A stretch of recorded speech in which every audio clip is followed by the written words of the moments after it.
I don't know if we can do my question that I had for you, or if you do it at the very end of Yeah, the time. well, I usually do it at the end. We can do it right now. Do you want Which to? is so yeah, let's do it. So my question for you had been, what would be a good first step for somebody wanting to dip their toe into the investment market to try and get something where it wouldn't be tying up a lot of liquid income, but something.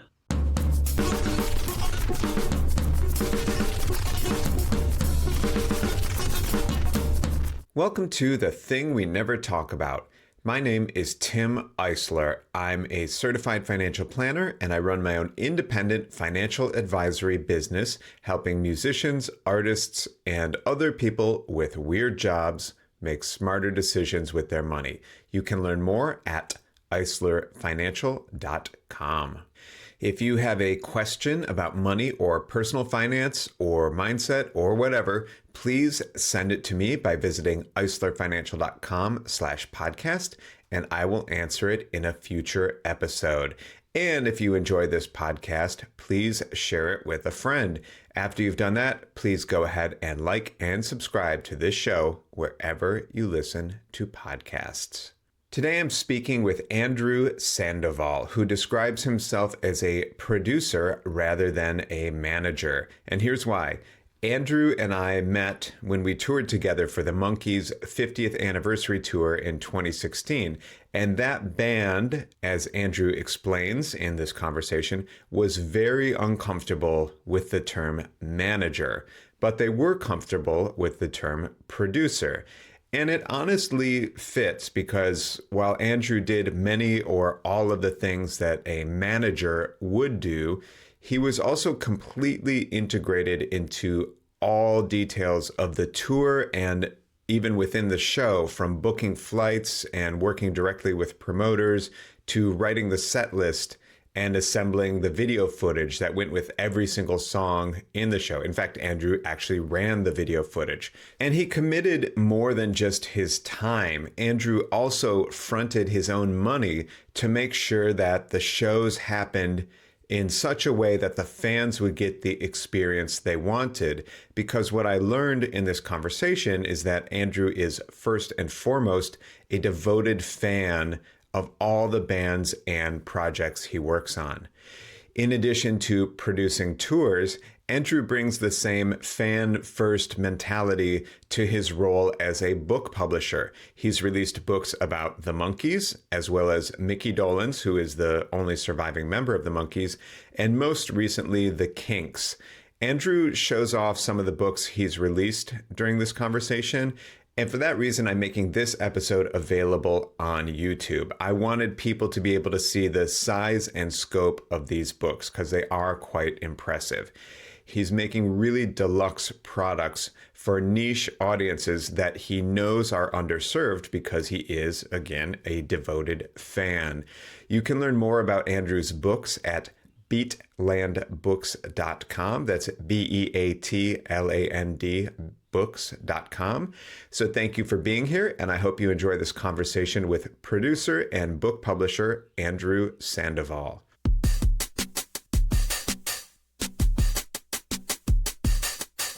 How are you doing?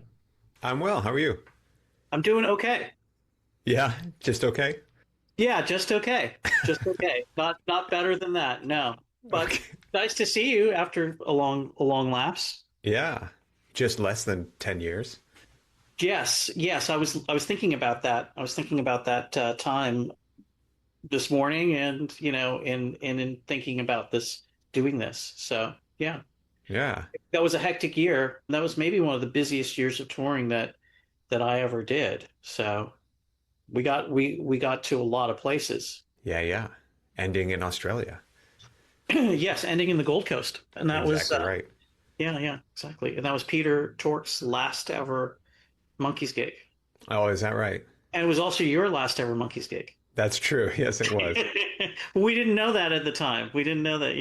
Yeah. And my Monkees gigs, there's no more Monkees gigs for me. So I guess that's just the way it goes. Yeah. When are we? Have we begun, or when do we begin? We have begun. I can trim out anything you want me to trim out. take anything again you want to take. It's all right.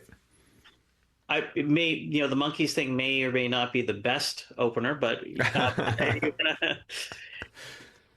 where do you want to start?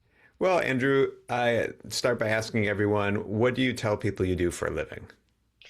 I have a lot of problems with that. Not the question, but I have a lot of problems telling people when we used to do those landing forms that you used to Yeah. do by hand, I would write producer, and the main reason was I always felt kind of under threat, especially in my role working with the Monkees. They didn't like me being called their manager for some reason, even though I negotiated their recording deals and I would oversee the budgets for their touring and then vet all of the offers that came in through their booking agents, do all the things that a manager would do.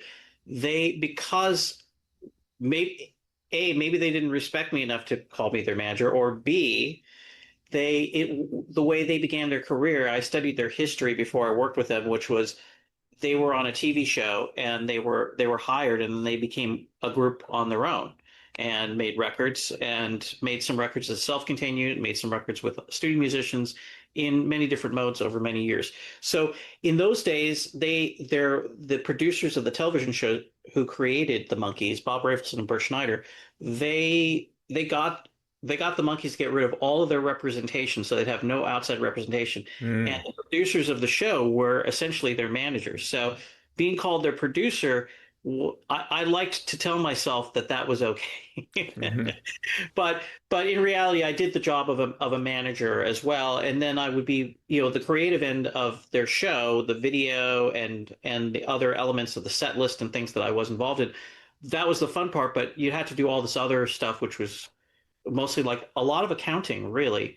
So the fun part was like this much, and then the figuring out financially how to make everything work was the whole rest of it. And I don't think I would have the job as either their manager or producer or whatever they want to call me without being able to look at the financial aspects of it and be able to give them some sort of answer of like, well, what am I going to get out of this? Literally. And at you can get away with it for a certain amount of time, sort of saying, well, this is going to be great.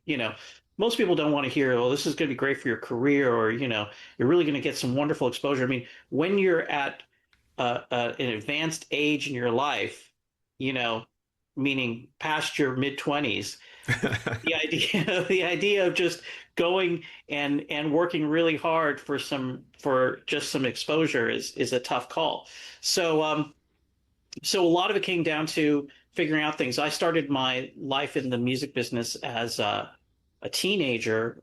I was so interested in music that I started my own music fanzine when I was in junior high school, and I started selling the magazine just to record stores. And I didn't have because I was a teenager, I didn't really get advertising from labels or anything else. So I just figured out how to like, okay, I can make this many and sell this many, and these stores will take them on consignment or whatever. And it was I did three issues of that, and then was getting interviews with people was difficult as a teenager too, because they didn't really, publicists at labels would be like, well, I'm sorry, miss. They don't talk to anybody because my voice was really high, higher even than it is now. But I always thought of doing things I would read a lot about music, and that's all I cared about my entire life to this day. If it hadn't worked out in some way, I would have been really screwed. But I read, well, you go to a publicist and you call them and you set up an interview. So I tried all the traditional things, and eventually it started working. And then with the fanzine, I had a sample of my writing about music, and so I got a job writing liner notes for a compilation for the label Rhino. And I've been working at their retail store, and then I managed to get the head of the A&R department to come to my birthday party. And he said, what do you want for your birthday? I didn't get you anything. I said, I want a job at the Rhino label. He goes, well, would you be willing to do anything? And I said, yeah. He goes, customer service? I said, okay. I mean, I just figured I got to get in my foot in the door and just start doing something. And I think the people I've talked to, most of them older than me, that's kind of what you have to do as far as gaining experience, but just put yourself in the places of where things are happening. Like I don't know how your career as a live audio engineer started, but I'm sure it was at with some friends or local group or whatever, and you got some experience firsthand at one level, and then you could, people were like, "That didn't suck. Do you want to do my thing?" So I mean that I think that's the thing. Each thing I did, I took what that was, and then I let people know, like, oh, I do this. Here, look at this. I did this, and then they're like, oh, well, he's probably really inexpensive. We'll get him to do it.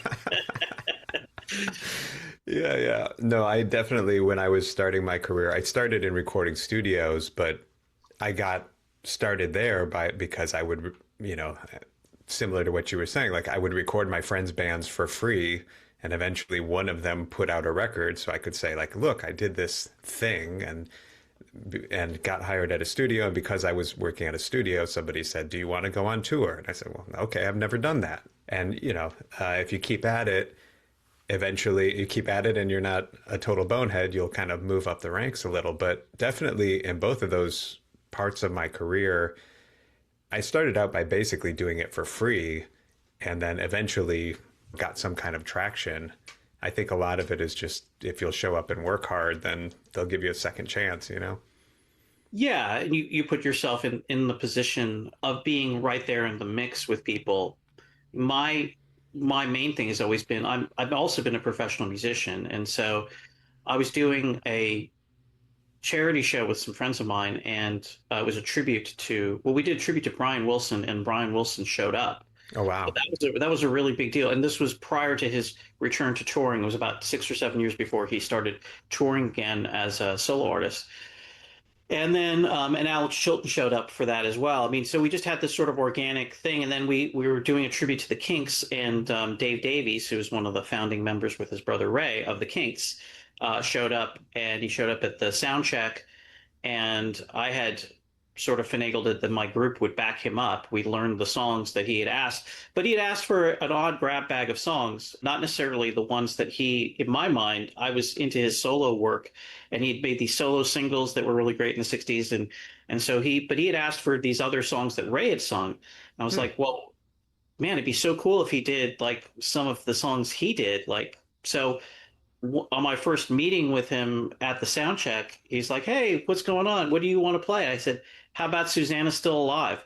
Which I wasn't aware of him doing that since like 1967. It wasn't a song that they did on stage or anything. And he's like, "Okay, what key do you play that in?" I go, "G." He goes, "You start it." And so I started, and he's like, and he just stepped right up to the mic and he sang it really well. Like he didn't need any recall on it. He's like, okay, that sounds good. So we'll open with that song. And then what other songs do you know? So we did all the other songs that he had asked us to do. And then he put out a book, and then he was supposed to go on tour with the Smithereens as his backing band. And he had never been out as a solo artist in all the years that he had been touring with the Kinks from '64 through '96. And he put out lots of solo albums. He had had solo albums on major labels, RCA and Warner Brothers. He never toured. He never did any public appearances. So the day he did his first ever full-length concert as a solo artist, I was the other guitarist in his band, because the Smithereens had their own career at the time, and it was going to cost more money. And then he's like, "Hey, they're these local guys, and they know my music." But we worked hard and we learned, and then that was my first touring experience, and it was a really good touring experience because I was going out with somebody whose music I loved. I I worshipped this guy, watching him as like I first saw him when I was 11 years old on stage at the Forum in LA. And then like 12 years later, I'm standing on stage with him playing the guitar.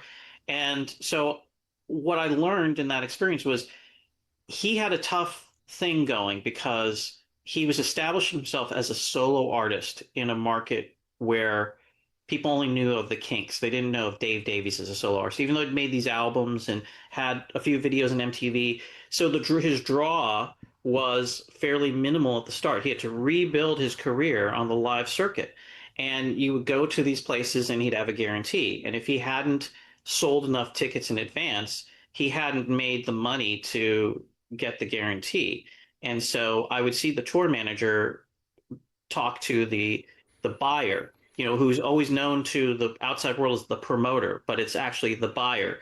They're the person who's, got the contract, and or there's the person who works for the buyer, and they're at the venue and they're like, yeah, you didn't sell that many tickets, so we're not going to give you what you asked for on your rider, which is like, a six pack of Coke and, a six pack of beer and this cheese tray. It's like, and then I saw a very experienced tour manager say, no, no, no, no, no. Like we're gonna call our agent, now, and they're gonna get because what you find out is the agent has sold many shows to the buyer. So if they're going to screw them on this show, they're going to screw them on these other shows, and they're not going to want to do that. They're going to lose some money on one of the shows, but they'll make it up on these other shows, and the overall relationship is what's important. So I learned this in my 20s, and when the opportunity came to work with the Monkees, I used that as my experience to how to deal with these situations where you had a slow selling show or a no selling show, or people want to get out of it. You take a reduction on the contract, you make a deal with them. You say, hey, how about the guys do like an extra meet and greet for you, or we sign some product, or we do a giveaway with the radio station, or you come up with these ideas so that the people feel, the worst thing is if you go to the venue and you're like, yeah, well, that's your problem. Where's my money?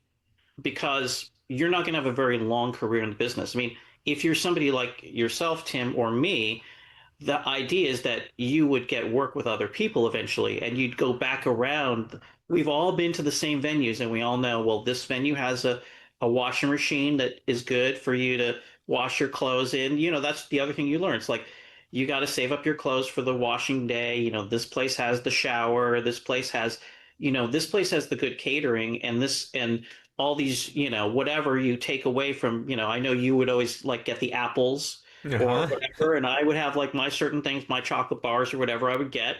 And you ask for small things that you can take other places to make your job go, you learn as you go along how to make it work for your artist and for you. But in the music business, I found that you have to know how to do a lot of different things because pandemic comes and all of a sudden we're not going anywhere. So I had published a book on the Monkees, and I had thought I'm really screwed. I had a tour starting in April of 2020 with the Monkees, a live album. It was bundled where Rhino had the label that they were on had put out a record, and each person who bought a ticket was getting a CD, and then there was like all this other promotion. It was all just screwed. And I was the producer of the album and all the stuff. So it was a big mess, and I was like, what am I going to do financially? Like my overhead is this, and I don't want to leave where I'm living right now and go, sleep on someone's couch, like I've got to figure out something. So I thought about all the stuff that I had, what I obviously stuff I could sell off or whatever, and those things, musical instruments, equipment. There's always those sorts of things, and then thought, well, I have this book and I want to redo my book. But I had some friends who'd done a Beatles book that I was very impressed with called Recording the Beatles. Uh-huh. And Yeah. yeah, Yeah, I had that. so it's a wonderful book, and it's a very deluxe book, and it's beautifully presented, and it's got wonderful information in it. And you see it, but they started off at a price point of $100 for their book. And initially, some people said $100 for a book, that's just crazy. But people who collect art books and other things, I mean, if a book is really nice, you could charge $100 or more. There's a company in England called Genesis Publications, and they do really high-end Beatles books and Rolling Stones books and Who books. Those cost about $500 or $600. They had a Beach Boys book that cost about $1,000, Wow. signed by various members of the Beach Boys.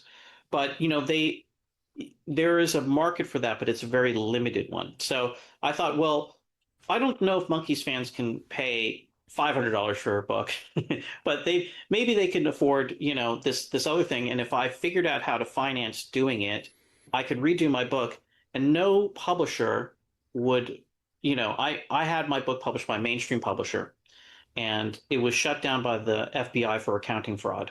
So Oh no. I got the rights to my book back in that. So following that, I was like, no publisher would do this kind of book. So I'm going to sell a product that no one else would market. I'll have no competition, and it's going to be a very narrow audience, but no one else will do this. So I did a 700 plus page book on the Monkees and their history, and I put everything, I did it for a year and got it out in 2021.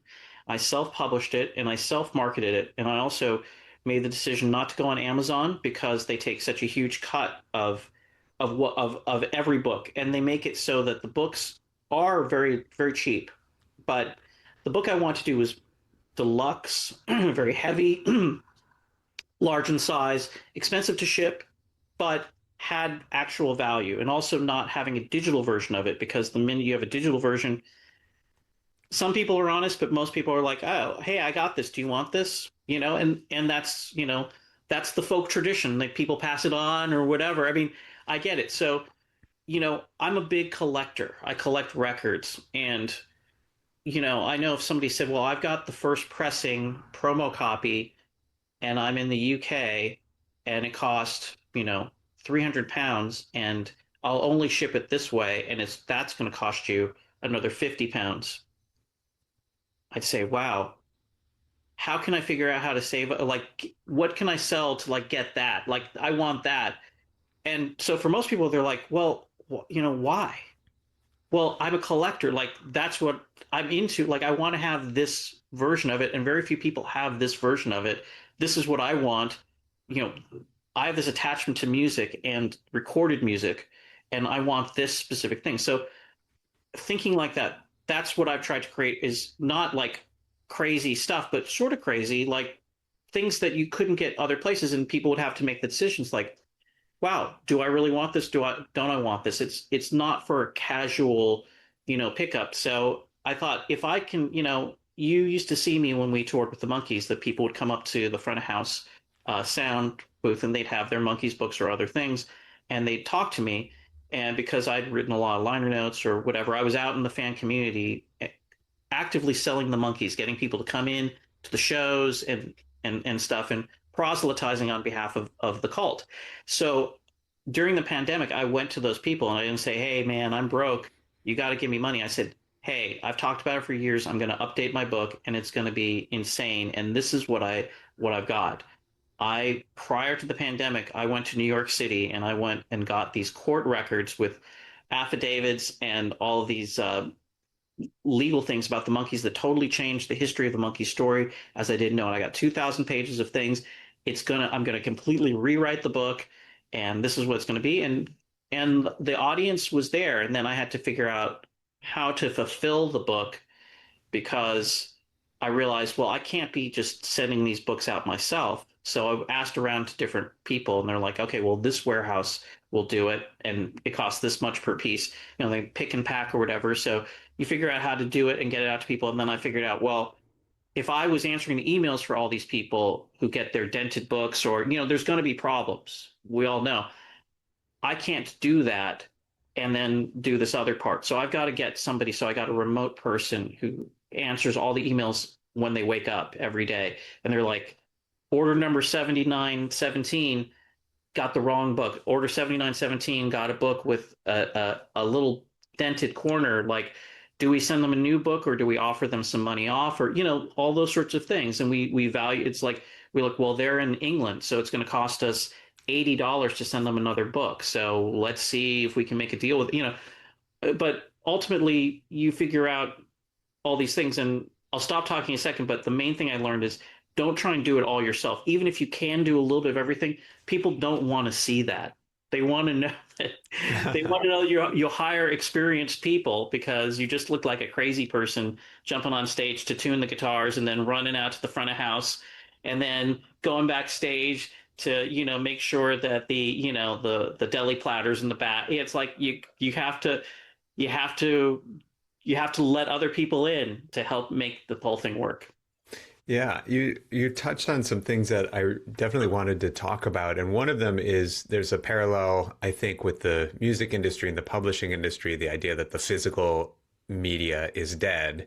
And nobody wants to buy a CD anymore. Nobody wants a mass market paperback, but they do want the deluxe 3 LP reissue, and they do want the big art book. And it was interesting to, I wanted to ask you how you thought about the size of that, any of your books, but let's start with the Monkees book, the size, the cost, whatever. But it sounds like because you were so connected to the community already, that without sort of making it a Kickstarter, you were able to figure out a lot of that on your own. Is that right?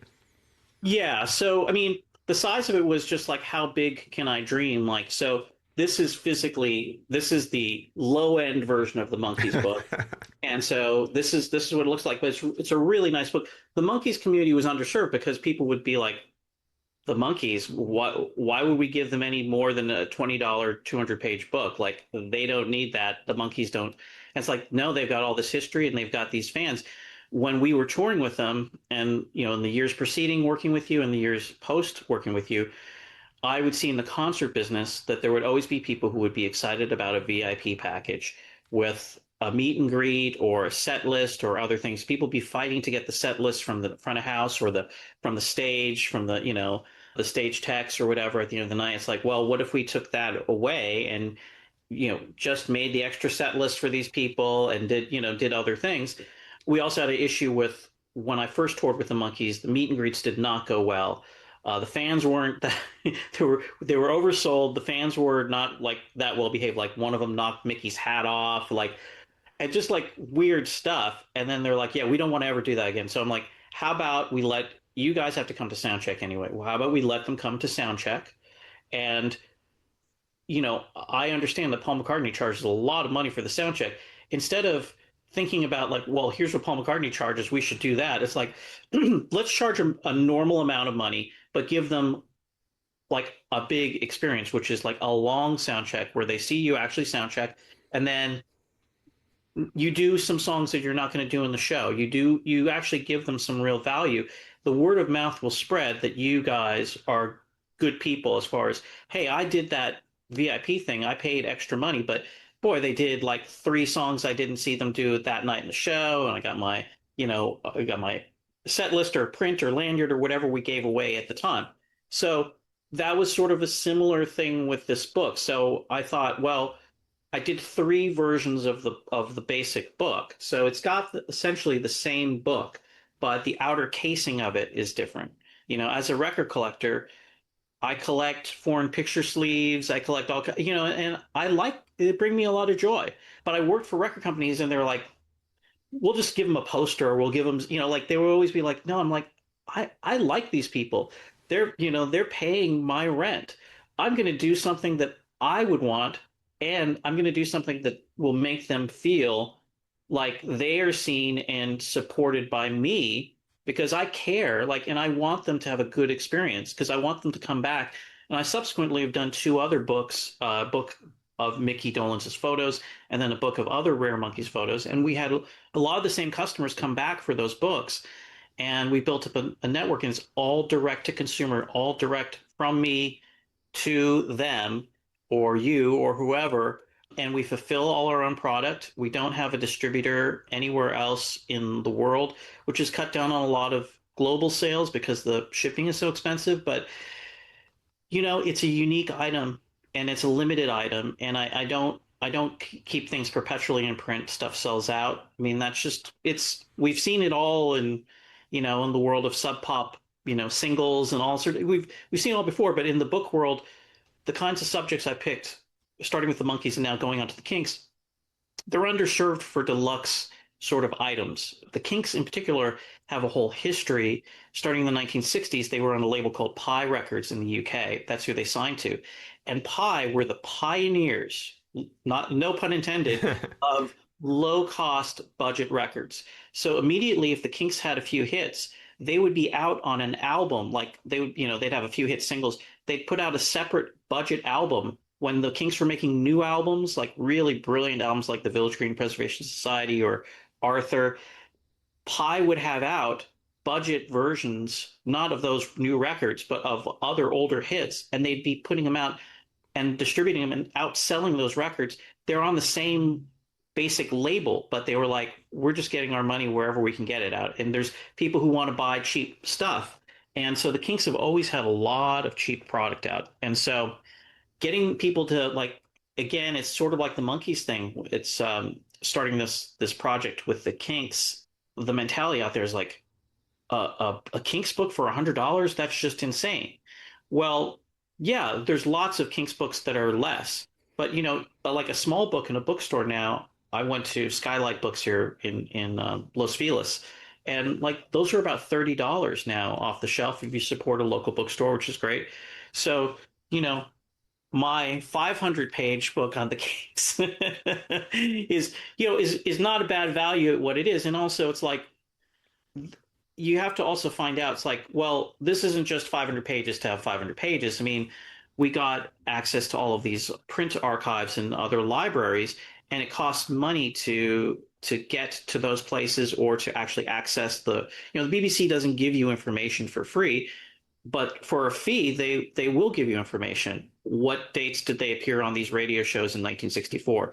What do you have for the paperwork for this TV show? So they will give you access. However, it's all for a fee. So it costs money to do these books, and it costs money to do them in a way of like providing information to people that they wouldn't get just for free on the internet or in any of the other publications. So you have to find a way to fund that, and not just like, hey, I'm desperate, you got to help me, but more like, I want to bring something out to the world that doesn't exist in one place together, and it's going to bring you not just a night of fun, but like you could be reading this for years, literally.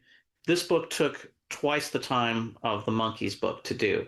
It Hmm. was much more complicated. But that's sort of the long answer, which is I think you have to think about what's not happening rather than, oh, this person's doing this, let's just do that and charge more money. When we were growing up and seeing bands, there was like sort of like this enigmatic part to it. It's like, wow, they got on stage, they did these songs this night, they're doing these songs this other night. Like now it's like, oh, well, I know what's going to be on the set list. Oh, I went, it's like the enigma is gone, but the people have had to figure out a way to directly connect with their audiences, directly engage their audiences, and let them know it's important that you come and see my show. It's important that you buy my record. It's important that you buy my book. And this is why it's important. This is what's in it. This is what you're getting, and this is what you need to know. And that's where we're at now as far as having to tell people, you know, well, the set list is going to be a surprise. I may be doing all new material and no songs that you recognize. And for a small portion of the audience, that'll be great. But for a lot of people, you're going to be like, what? I'm never going to see that person again? Yeah, yeah. Before we move on, what's the name of your book company and where can people find it? It's called Beatland Books, Batland Books. And it's so you can find it at beatlandbooks.com or Beatland Books My Shopify. I think this is one of the extensions, but there's the information about the 4 books I've published so far, 3 on the Monkees and 1 on the Kinks. I also have a book out years ago on the Bee Gees. I wrote a book on them. And these books are taking the day-by-day activities of the Kinks and the Monkees, all the recording sessions, breakdown of the format of the recordings, like if it was on half-inch 4-track or 1-inch 8-track, who were the recording engineers were, the place they recorded at, the musicians that are on it. With the Monkees, it has all the session musicians listed. I went to the American Federation of Musicians and got all the original records, went through all the original multi-tracks, matched them with the records to see what was, what there was between the two. Also transcribed any of the chatter, the talking between songs, and then radio appearances, television appearances, and live concerts. And then you get the venues where they're playing, and if there's some contemporary coverage from the local newspaper, there'll be a blurb from that to sort of give you an eyewitness. So there may be something interesting. They say, three people jumped on stage, the show had to be shut down, or they did this song, and you're like, they did that song? Really? Are you sure? So I do a lot of stuff with newspaper archives and bringing in a lot of things that you wouldn't find just easily, by looking up a Wikipedia entry or something. So Yeah. So music has been your career, your life since you were a teenager. Do you feel like there are things you've learned either in your capacity as a producer slash manager or now publishing books or writing fanzines or whatever that you have applied to your personal financial life? Yes and no. I feel like I kind of it's like having a higher religious calling, and I don't mean to be blasphemous to anybody who would think that, but I mean music is essentially my religion. I always, people ask me if I'm into sports, and I'm always like, well, music is kind of my music and my sports. Like the extra thing that people would put into sports, like I take like another helping of music, but I'd like to say that it's been an inspiration to how I handle my finances, but it's been more like I've got to figure out a way to do this because this is so important to me in my life. So just so people know who are listening, I don't have any financial support from my family. My parents are both deceased, and I was more or less asked to leave the house when I graduated high school. So I was living on my own and supporting myself from music from the time of 18 to the time now when I'm in my early 50s. So, and the way you do that is by just like hustling hard time, like what can I do to make, I would have liked to have been a singer-songwriter, and I made 4 or 5 albums of my own songs that got good reviews, and I sold a few records, and I did some touring and other things, but that wasn't the main thing. I also was interested in older music, so I did a lot of reissues, and that was a big business for a long time with CD sales and stuff. But when Tower went away and the economic fall of 2008, I got laid off from my job, and then I got into management with the Monkees, and spent a few years getting them back on stage because I had a relationship with them. So music has informed many of my choices, and not all of them have been very practical or Hmm. even very reasonable. But I always felt like, well, if I'm going down with something I truly believe in. And if I have to go out and sell things, I'm selling something that in my heart of hearts, I really think is great.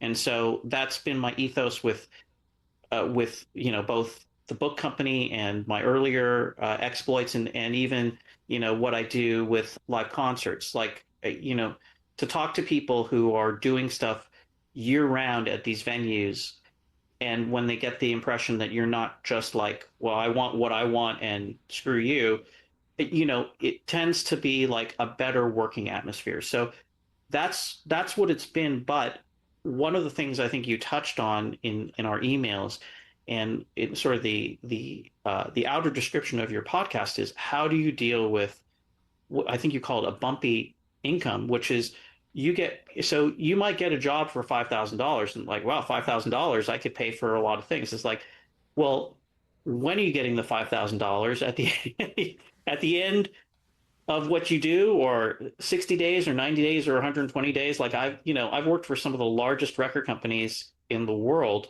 and that's not a boast because they're the worst to pay usually.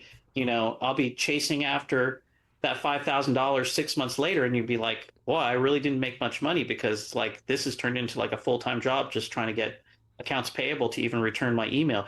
Oh yeah, well, now you got to send an invoice with an invoice number, and we've changed the PO numbering system, so we're going to start again. So the clock starts again. And you're like, what? So if that's your only thing and you were counting on that $5,000 to pay for all this stuff, you're really screwed. So this is something that most people in the music business have had to deal with, which is that, yeah, even if you sign to a label in the old days, you might get this advance, but that's the last money you'll ever see because you are unrecouped for that amount of money until, if you made a huge hit record, then you might recoup some of the money, but then they gave you money to go on tour, or they gave you money to make a video, or gave you money to make another record, and but they said, we only want to make this record with you if you're going to have this producer, and this producer is going to cost $150,000, and we'll give you guys, $15,000 to, just to pay some bills. But that's the $150,000 and the $15,000. I mean, that's it. And then, maybe we'll renegotiate, but that debt is always going to be there. So, these are the things that we deal with. But I think you have to you can't go into it as a lark. I mean, you have to to really be committed to it.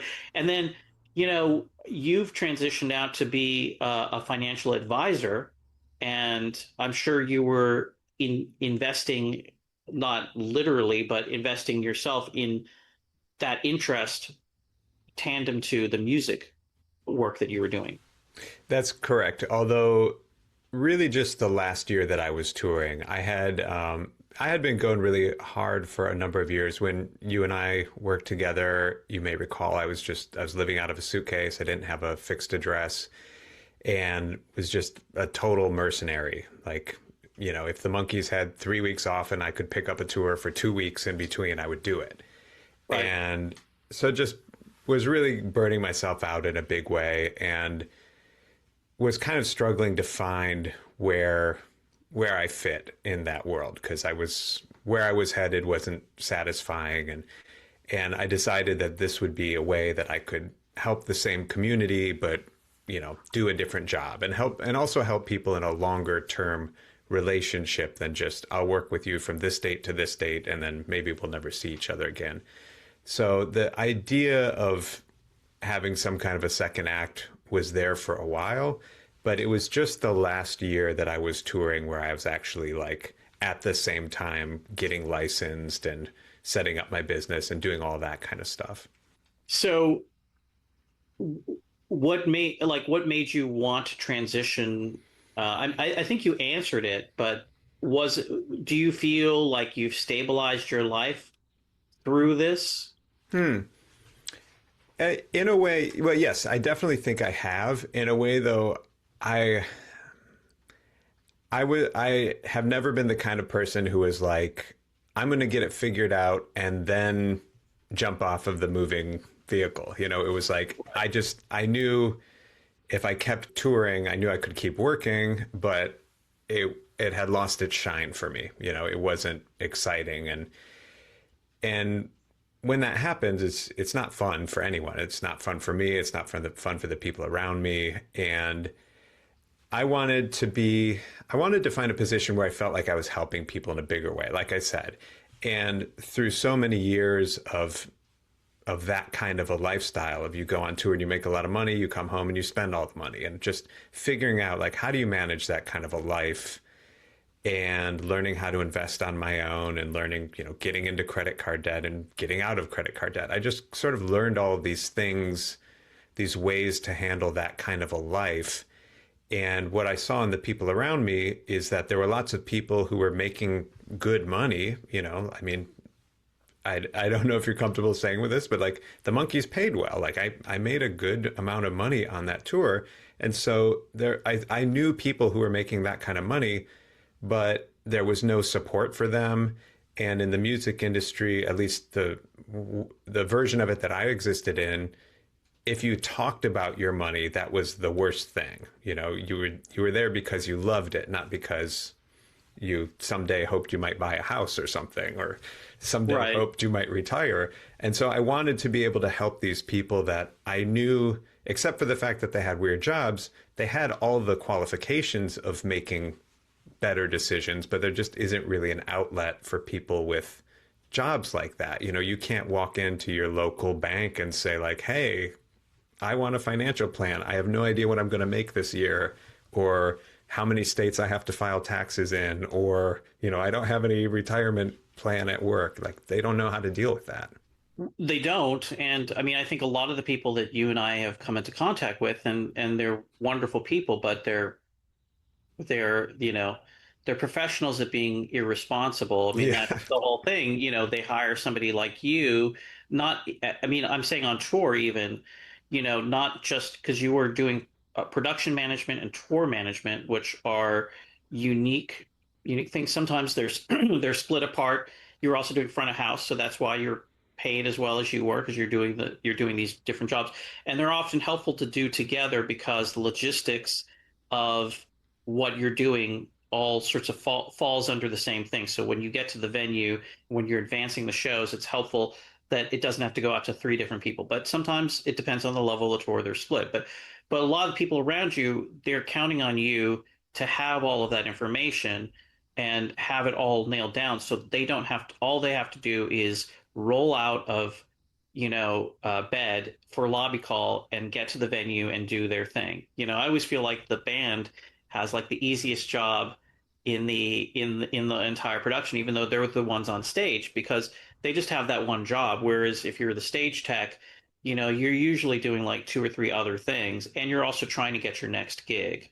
Yeah. At the same time, you're trying to line that up on the side, and then you're coming to me as the tour producer saying, "Hey, so the last thing you have, like, are we going to be working again? Because I have this other thing. What do you think about this?" And I'm like, "Yeah, just take it, or don't take it, or no, we do have these things, or like, if you do, can you sub it out for us, or whatever else." But there's a lot of sort of delaying, especially when you're on tour. Like, I'll deal with this when I'm off tour. I mean, even in my personal life, I had to do a lot of that. And for my loved ones or my less than loved ones, they were like, what do you mean? And so, in a sense, I on tour, I was running away constantly. Mm. I mean, not I was running away with a purpose. It was my job. But, it was easier to deal with things in a remote way, or say, in September when I'm home, we'll have to deal with that, or for you, I remember you would say, like, I have all my stuff in storage. I mean, I have a huge footprint of all this stuff that I've collected. So, I'm always like, I got to keep it all I got to keep enough money coming in to pay for, the overhead of everything that I've got. And that in itself becomes crippling. So, it's an odd it's a really odd thing, but it is really difficult to get like a loan, or to get, if you haven't established credit, or you haven't, done other work. So, I mean, that's been my thing of like doing a lot of different things in around music, is to try and get that stability. I mean, I would prefer stability, but I haven't really found it. I would say, even with what I'm doing now, because consumer sentiment is at a I would say it's at a weird spot, and that would be really generous of me to say that, and I, if I'm waking up and like, I don't know what's going to happen tomorrow, I got to look at the news, and if that's informing people's choices on like whether they go, not so much whether they go buy an $8 coffee, but whether they buy, spend another $40 beyond that on a book or whatever. I mean, that's just the way it is. Or, buying a concert ticket, which concert tickets are, upwards towards $100 and up with all the fees, and or, your car payment, your rent. There's all of these different things. And how do you kind of make it work? I don't know if we can do my question that I had for you, or if you do it at the very end of Yeah, the well, I usually do it at the end. We can do it right now. Do you want which to? is so yeah, let's do it. So, my question for you had been, now here's my background. I've been working in the music business since I was a teenager, as you've heard, and my savings has gone up and it's gone down, and mostly I've invested in my own projects, and some of them have been very successful and some have been modestly successful. I haven't had any abject failures, but I've never really invested outside of like, oh, I bought a copy of the Beatles yesterday and today when I was in Iowa City. I bought a beautiful butcher block cover for $1,000, but I knew that it was worth more, and I flipped it and I made a couple $1,000. Right, but it was still an expensive investment. But that's been the level of my investing to this point. I've never indulged in the stock market, or even when I had a Roth IRA, I had to get rid of it to get some more liquid income.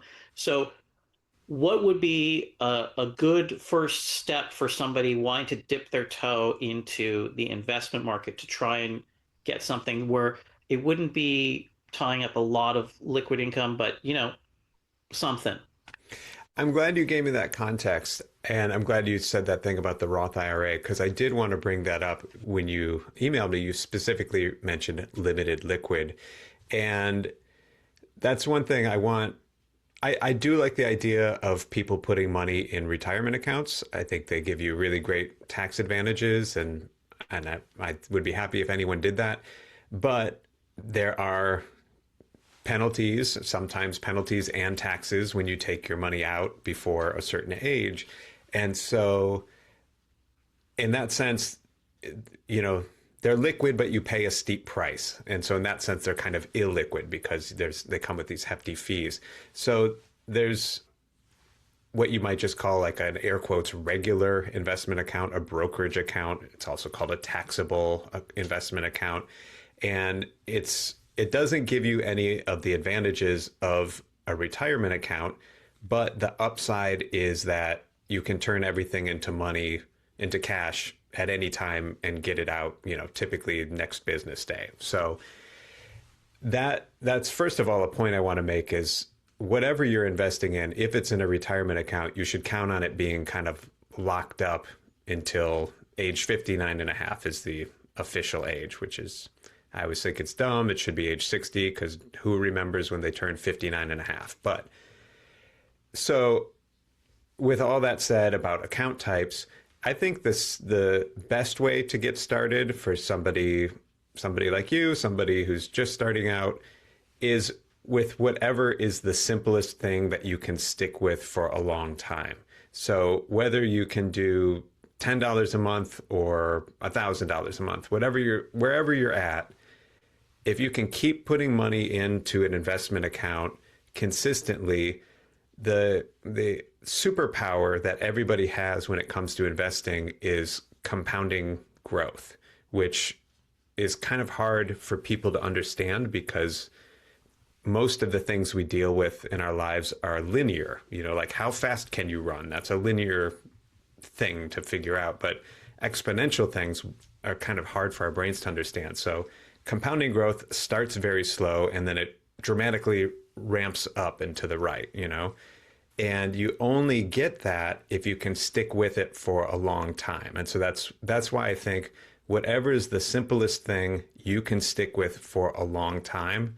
A good example is just a US stock market index fund. It's kind of like a plain vanilla type of investment, but it's easy to understand. You can put your money into, for you, you're putting your money into just one thing, but you're effectively owning tiny slices of hundreds or even thousands of different companies. So you're not putting all of your eggs in one basket. And like you, most self-employed people tend to invest in themselves very heavily. And I think that's amazing, but it is sort of a situation of putting all of your eggs in just your one basket. And so if you can put some into another basket by investing in someone else's business, like the stock market, I think it's a good idea. I also think I'm not saying this that you are like timid about the stock market, but if somebody is sort of nervous about that, I think just starting at a level where it doesn't feel threatening. So if $100 a month doesn't feel threatening to you, start out at that level and you can kind of watch it go up and down. And, you give it a few years and it'll go up, it'll go down. But if you kind of stick with it long enough, you'll notice it turn into your favor. And for me, when I started investing, it was probably around 3 or 4 years where I was sticking at it very earnestly, and some years were up and some years are down, and then it got to a point where it's like, oh, this is a significant amount of growth. It wasn't yet a significant amount of money, but it was like, this is bigger. It's not just 10% more than I put in. It's like every year it's much bigger. Does that Right. make sense?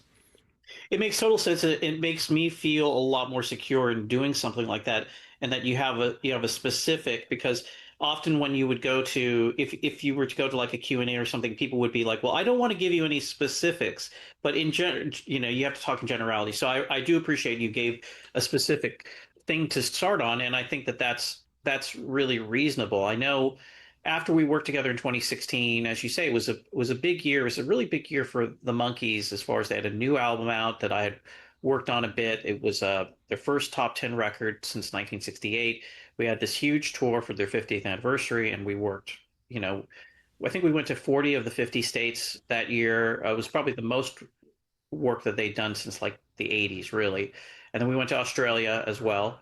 But, after that, I had a considerable amount of money from working all that time and not being home, not not paying for my food every day. And, I mean, I was still paying my rent and whatever else, but I had, I came home to like put back together my life, which was also like when you're out on tour all the time, whatever your local social life is kind of dwindles because people call you and you're like, yeah, I'm on tour. And then they just stop calling you at a certain point. They're like, yeah, he's always gone. So the people for years, like, there's like, oh, are you in town? They still say this to me like 10 years later. It's like, yeah, I'm in town.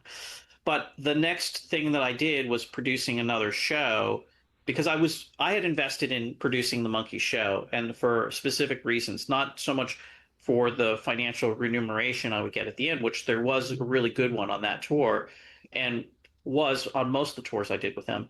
However, the main thing was for the creative control that I could have over what was on the stage, what was being presented. So if they had ideas of like, well, let's do like a 20-minute blues song, I'd say no. And I'd have a lot more gravitas because I'd say, I've just paid for all the plane fares and, I advanced you the money for the buses and all this other stuff, which I did. And that, there were times where like I had $80,000 on my credit cards when Michael Nesmith needed to go in and have a quadruple bypass. Mm. And I had to sit with that and like, is Michael Nesmith going to make it out? He's somebody I've known for since I was a teenager, is he going to live? Is he going to die? Is the $80,000 gone? Like all that stuff. I mean, it ended up working out okay, but you have these different levels of like you're personally invested, not just financially, but emotionally too. So the next thing I did after the big Monkees tour in 2016, 2017, I did another tour with a tribute band because I noticed tribute bands always had like a surefire audience. People were like, I'm going to get to hear the hits of the Beatles. Okay, great. So this band, the Fab Four, had been touring for 30 years doing this Beatles thing. And I'd seen them all. I love the Beatles. So I thought, well, they do a great show. And then what if I combine them with Mickey Dolenz, where you get like the Beatles and the Monkees on one show? And then the people I work with who were the booking agents said, well, like maybe one other element. So I got Mark Lindsay of Paul Revere and the Raiders, who's the lead singer of there. He's still a great voice in that era. And Mickey had a great voice. And then the Fab Four were thrilled because they could break out of doing just their Beatles thing. I found though when we got on tour with them, they want to do a very short set of the Beatles and then do this Monkees Raiders thing at the end and then little Be and I'd have to go and like, hey, you guys need to do a longer Beatles set because actually more people are coming to see you do your Beatles impersonation than seeing these actual guys from the 60s do their hits. I mean, they're like, that's cool, but we came to hear the Beatles. So that was counterintuitive to them, but I was like really afraid of like, hey, I've done this successful thing. The next thing I do is going to be even bigger. I was like, I got to look at what's the safest sort of bet. But even that one was like, it did okay, but it didn't really push things forward that much. And it was interesting though. I was having been more successful. I felt I was more cautious coming out of the success than I was going into becoming successful. So I don't know if that will resonate with some of the people listening, but sometimes success doesn't always build confidence. Sometimes it builds insecurity. And I certainly felt really insecure financially after because I didn't want to lose what I'd worked so many years to build up. So I thought, like, what can I do that's not going to be totally stupid? I'm not going to go buy a boat or something, you know. But anyway, Yeah. I mean, do you feel like you were able to take that success and extend it? I mean, not maybe not the same level of that 2016 amount of income, but like, did it work? well, yes and no. I mean, it worked for a certain amount of time. It gave me the ability to invest in all these other different, invest in myself and these other creative projects, most Hmm. of which had physical results, not just like, well, I decided to study poetry or philosophy for a year and I really feel better about myself, or, I'm doing much better with my health, whatever. My thing was always like, well, that means that I could do this project for this record company and they're going to pay me like almost next to nothing. And then I'm going to work all this thing, but I get to do this project that I would want to do anyway. So I essentially start to subsidize other people's projects with my own savings, Hmm. which seems like a bad idea. But to me, it was like, well, this is what I want to do with my life. To me, it's as important as, you know, going away and learning yoga or, finding the meaning of life. It's like I get to work on such and such. Well, it would normally never happen, but it's happening because, I'm sort of saying it doesn't matter how much money I make on this. I just really want to do this. So I did that for a number of years, and now I'm sort of back to square one of, Hmm. with this new project I'm doing with the Kinks, because it's not the Monkees. And I did work with the Kinks on their reissues for a number of years. So I have this background with them, but building a new audience of consumers, for lack of a better, I call them readers or whatever. You can call them whatever, but basically they're your people. And, you may find one group of people, but you have to find the next group if you want to diversify out. It's just like if you're in a band and then you go solo, as we talked about at the beginning of this, the people who loved your band are not necessarily going to come see your solo thing. It's going to be a small part of that audience.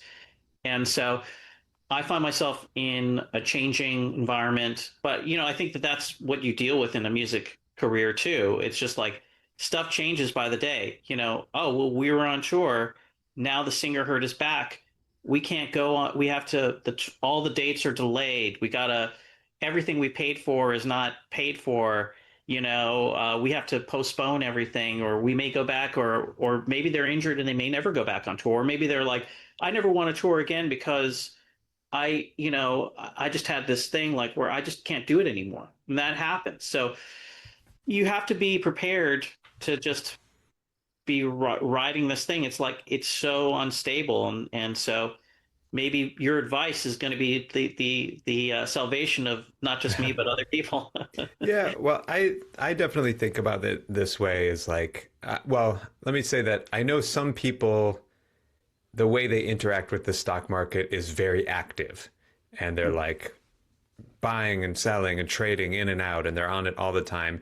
And I don't do that. I don't do that for myself. I don't do it for my clients because number one, I think it doesn't actually work all that well. I mean, there's no evidence that anyone is any good at it. And like I said earlier, I think the most success anyone can have is to own an investment for a very long time. Let's say instead that you bought a 1959 Fender Jazzmaster, Right. and you got a good deal on it, and you could turn around and sell it, but if you kept it for 5 years, it would be worth more money. If you kept it for 5 more years, it'd be worth more money. And so to me, the best kind of investing is that way, where you buy the thing and you let it work for you while you're not even paying attention.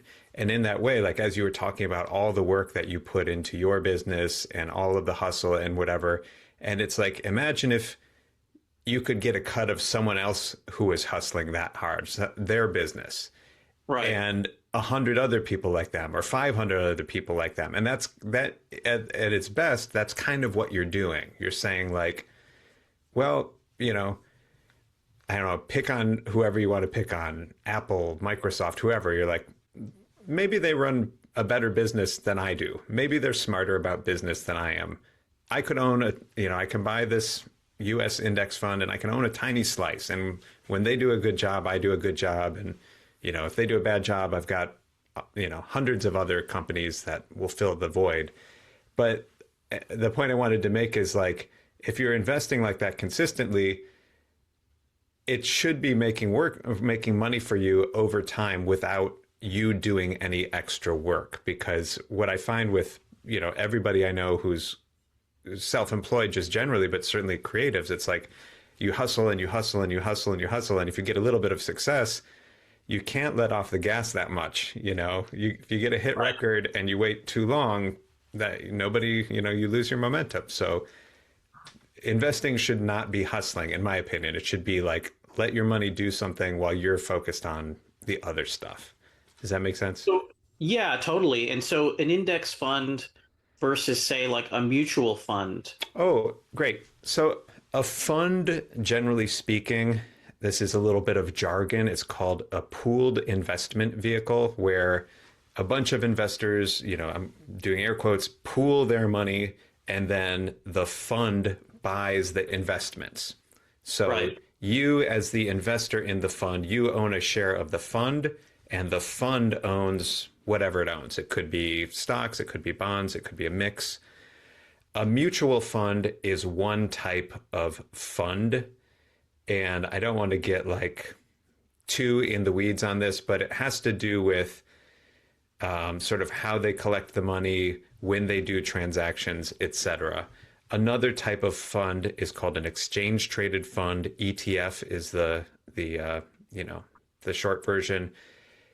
They operate from a consumer point of view, they operate exactly the same way. You buy one share, you know, you can buy the Vanguard Total Stock Market Mutual Fund or the Vanguard Total Stock Market ETF.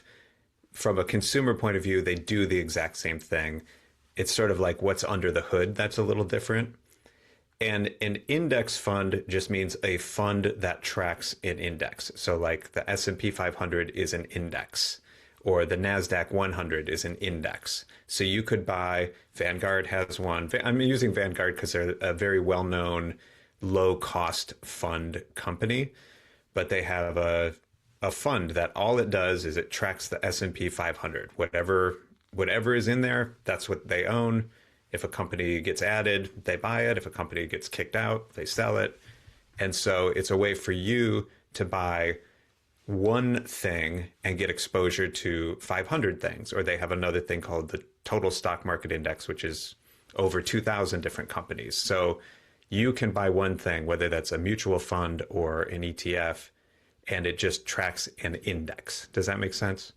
It makes sense. And so is it intuitive to think that if you get into this and you watch it for a couple of years and then you see certain elements of the investment that these people have made on your behalf, and you're like, oh, I'm interested in that, then you might go and dabble in buying some stocks directly of that specific company? That does logically follow. And that also follows my investment journey. I would say it kind of depends on how excited you are about the whole thing. Some people are like, great, my investments are doing well. That's good. And some people are like, oh, I'm excited about this. I want to learn more. That was my experience. Is I had been investing in some funds, and one thing you can do is, if you've, you know, like I said, you can get pretty far just doing a basic stock market index fund, but you might say like, I want something that is a little less volatile, doesn't go up and down as much. Maybe I'll balance that with a bond market fund. You know, bonds are less growth oriented, but also less volatile. So you balance it out a little, or maybe you say, I want something that's not US. You could get like you know, a what's called developed market, which is basically, you know, non-US, well-regulated international economies. So EU, different parts of Asia, different, you know, Australia would be considered developed market. You could say like, I want to diversify. So those are some things you can do. But like you said, if you get into investing, if you like it, if it's interesting to you, buying some individual stocks is I think it's a totally fine thing to do. I think it should be something you do when you have a lot of conviction, because it is inherently more risky, because you are sort of saying like, instead of putting my money into 500 different companies, I'm going to put it in one company, you know, so it can be a little more risky. But if it's something you really believe in and you can be patient, it can pay off in a big way.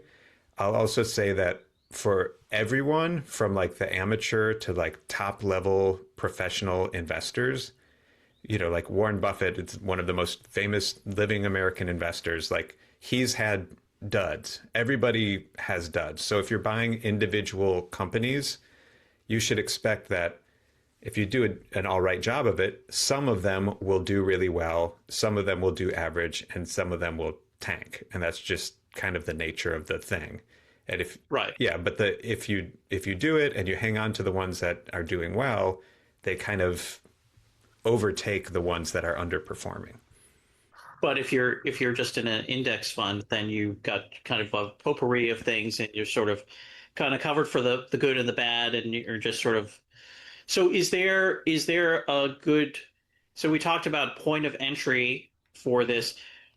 Uh, I don't, since I don't currently have any investments, and I see advertisements and things like that, people online, like, are there apps and things like that? Is there a starting point of where, you don't have to give one specific one, but like a couple of different places where something that you say, well, you might want to check out this app or that app to like begin your investment journey, or do you just go directly to, say, Vanguard or something like that?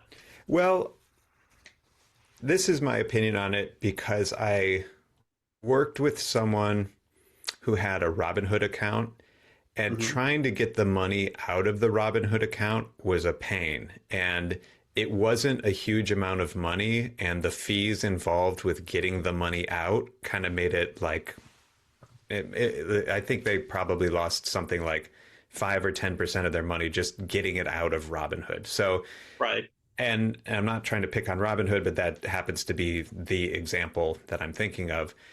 And Yeah. so some of those apps that make it very easy, they kind of make it hard to get your money out. Some bigger companies that I have used as a consumer, not as a professional, are Vanguard, Schwab, and Fidelity. And I have no affiliation with any of them, but I have used them and they make it pretty easy. I have a little bit of an affinity to Vanguard because they were the pioneers of low cost funds so that average people could be involved in investing in that way. But Fidelity and Schwab and Vanguard, they all make it very easy. I'm not trying to solicit work from you, but it is also something that I do. So, it, Right, right. So, well, but that's the sort of the general, like, I always felt like if we with if I encountered people along the way who talked a lot about money or bragged about, I've got this going or that going, I always felt like they must not have very much money if they're that's I don't know where I picked that up. I was like, if anybody's bragging about it, it's usually they don't have as much money as they say they are. It's the people who don't talk about it, and that's like sort of the subject of your podcast. It's like they might have a lot more on the ball, like, if they're not throwing it out there.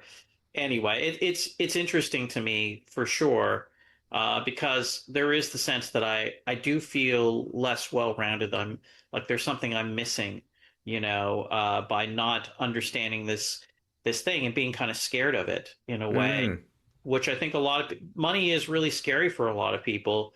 And I think a lot of that also comes from whatever your background is and how much that was a factor in your childhood of your well-being, and people are financially insecure, like they're food insecure and other things. I mean, if you grew up not having a lot of money, or your parents were always hustling for money, or they were always in debt, or you had to move a lot, or you had to, all these things can make you really freaked out about it and not give you the confidence to feel like you can trust people, or you can trust the thing. I mean, you and I have encountered, I'm sure, I speak in general, but a lot of artists who don't feel they can trust anybody, not just with their money, but with anything, because they've had so many bad experiences.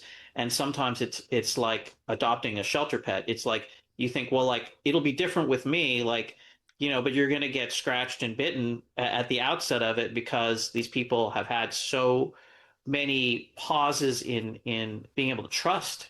So, I mean, as a financial advisor, I'm sure you run into a lot of people who it's difficult for them to trust. yeah, I definitely have worked with people where I do, I offer two different types of services. One is investment management and the other is financial planning.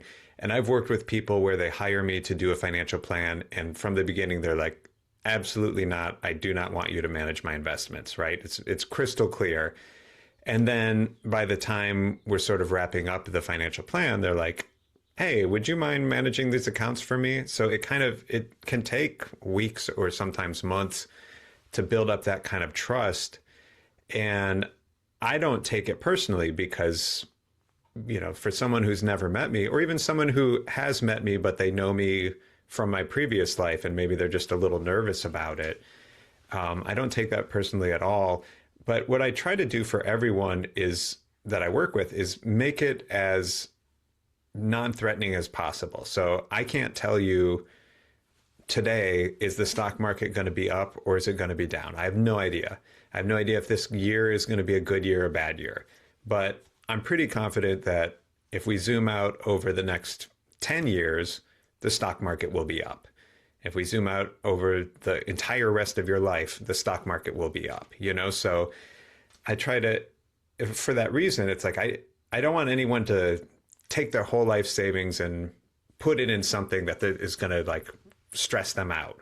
But if you can put some amount of money in now, you know, maybe it's every month, maybe you put a tenth of your money in now and a tenth of your money in later, and you know, kind of spread it out so it feels like less of a risk. If that helps you stick with it, I think it's better. I think whatever makes you stick with it will make you a better investor, even if it's not like what the spreadsheet says you should do or whatever. You know what I mean? Yeah, I guess the takeaway is sort of like, well, A, don't put all your eggs in one basket, and B, you know, it shouldn't be everything as far as, which is the same thing, but it shouldn't be everything. Is like you got to keep doing your thing, and if you're going to be constantly freaked out about, well, I just saw the stock market like plummeted on the news of new tariffs. What am I going to do? It's like, well, yeah, but it may rebound by the end of the week or by the end of the year or whatever. You know, you can't be freaked out about that right now. In a sense, I mean, it's an investment, but it's also a little bit of a gamble. Just like if you put $100 down on what something you thought was a sure thing, and then you lost the $100, you know, you have to be prepared for that. That can't the $100 can't be your last $100. Right, exactly. And if you're going to need that $100 at the grocery store next week, like don't invest it.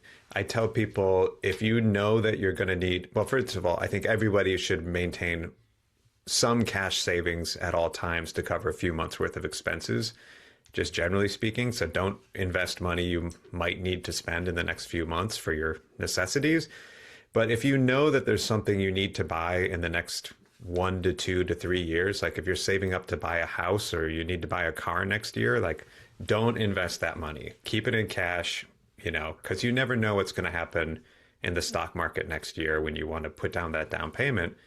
But if you're talking about, I want to put money aside now so that, you know, when I'm 70, maybe I don't have to work full time. You know, maybe I Right. could afford to take, you know, work part time. Maybe I could even retire. Like if you're talking about that time frame of, you know, decades or the rest of your life, then the ups and downs from whatever tariff news or whatever's in the news today, 20 years from now will seem quaint. You know what I mean? Like even the 2008, 2009 stock market crash in the rear view mirror, it looks like, if you had just been investing right then, you would have made a fortune. But everybody was scared right then. You know what I mean? It's like, it's the hardest time to do when you're scared.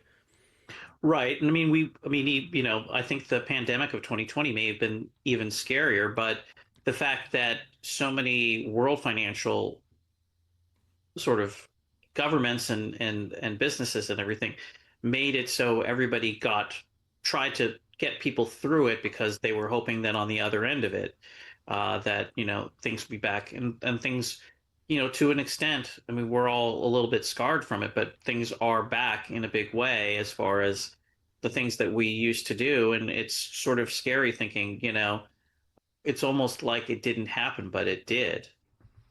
My last question of my different questions is so as like I was a younger person always. I was like the youngest person around all these people, and now they're a lot of them passed on or whatever, and or they're retired or whatever.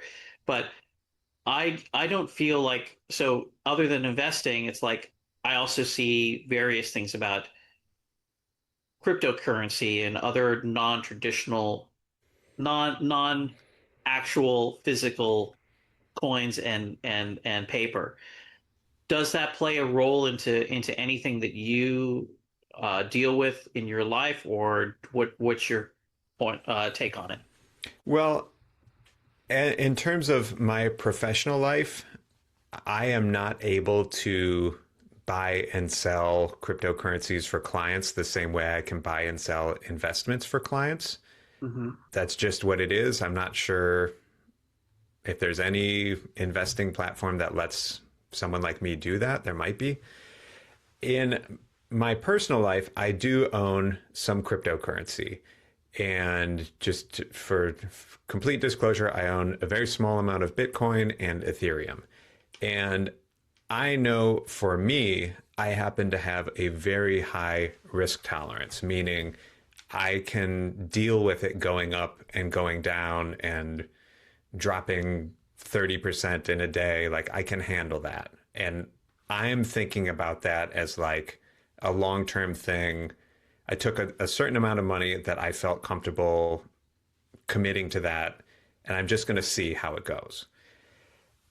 For most people, I think when they hear about cryptocurrency, they hear about the success stories and they get excited and like, oh, this is no joke. The first time I heard about Bitcoin, it was $1 per coin, right? And I could have made a fortune, but I was like, this doesn't make any sense at all. Right. So people have this idea of like, oh, if only I'd done this, I missed out. But it's only appropriate for someone who has an extremely high risk tolerance because it's all very speculative. There are like the stable coins that are tethered typically to a US dollar, but that's not a growth asset, that's a stable asset.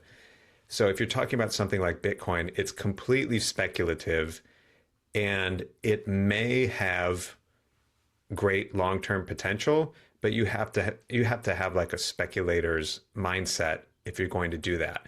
And for almost everyone that I work with, they are too risk averse for something like that. Even if they're sort of like, "Hey, I heard about this. Should I do this?" It's like the reality of watching your investment be cut in half in a week, for some people that's just too much. So, I'm not going to say that I I'm not going to say it's like a great decision for everyone. I'm not going to say it's a terrible decision for everyone. It's just like it's an okay decision if you have a really high risk tolerance and you can pick some amount of money that you're comfortable if it goes away forever.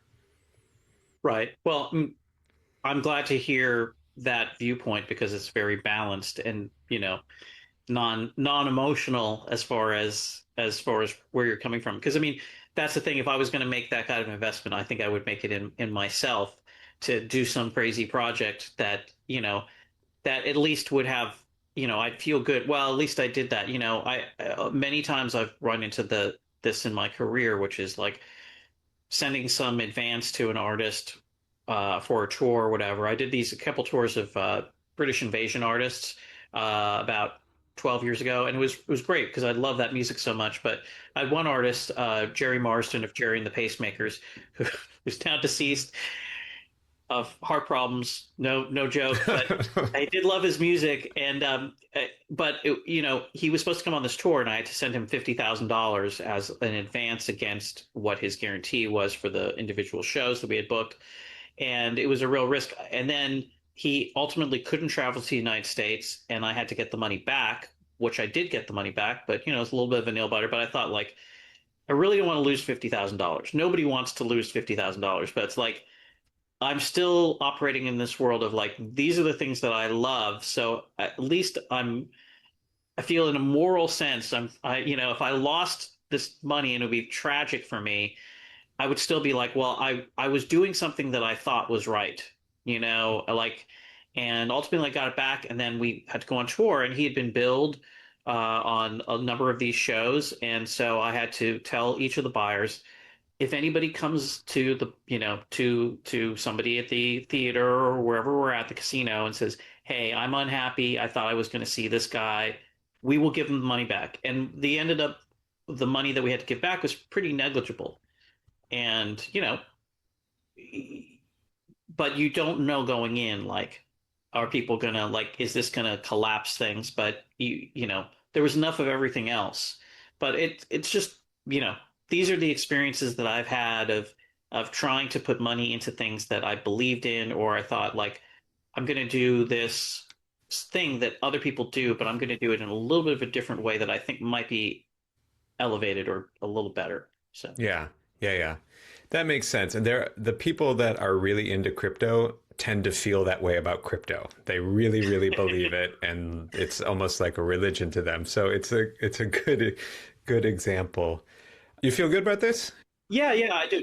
Cool, cool. Well, I have to say, I really appreciated talking to you about this. I mean, we spent a lot of time together in 2016, but didn't talk all that much about your background, your life. And to me, one thing that really stood out is how much you're approaching both the concerts and the books as like what is missing, what does a fan want, what's missing from the experience, and how can we give them that? And I don't know, that stood out to me, and I really appreciate that.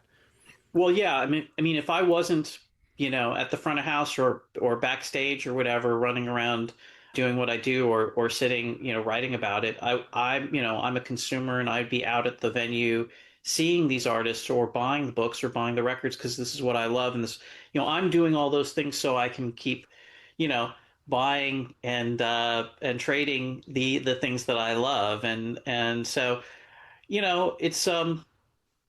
it's good, but I think everybody wants more stability. So hopefully the things we talked about, people take something from it and at least feel empathy for the for their predicament or feel like, hey, that's not a bad idea. I should do that. So that would be a great thing. Yeah, awesome. That seems like a great place to wrap up.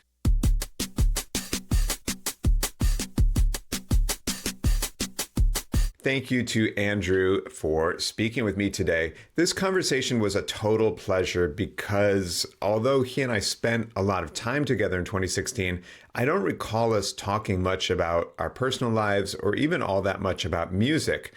I loved learning how everything Andrew puts his energy and often his own money into is driven by his love of music and collector's mindset.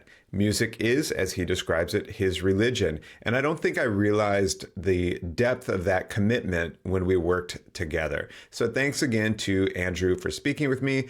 And you can find his deluxe books on the Kinks and the Monkees at beatlandbooks.com. Again, that's BEATLAND books.com.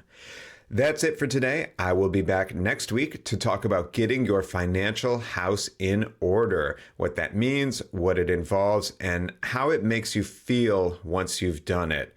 Spoiler alert, this is also the first part of every financial planning engagement, so you'll get a little sneak peek into what that looks like. I will see you back here next week.